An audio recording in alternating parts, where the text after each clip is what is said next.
Cả na tại chôn chết mũi ọt miên một tận hiệp chủng phuประเทศ ខ្លួនឯងណាយើងមិនមានពលរដ្ឋខ្លាំងយើងមិនមានសមាជិកនៃប្រទេសមួយដែលខ្លាំងយើងអត់មានមោទនភាពខ្លួនឯងផងយើងមើលឃើញខ្លួនឯងជាសត្រូវកណាក៏មើលឃើញខ្លួនឯងជាសត្រូវ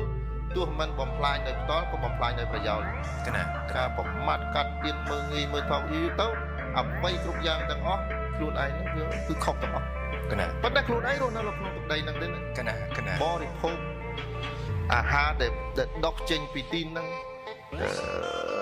អ្វីគ្រប់យ៉ាងនៅទីហ្នឹងទាំងអស់កណាយើងភ្លេចខ្លួនថាយើងនៅទីហ្នឹងកណាហើយគេប្រយ័ត្នណាស់កណាតានៅក្នុងសង្គមមួយកណាតា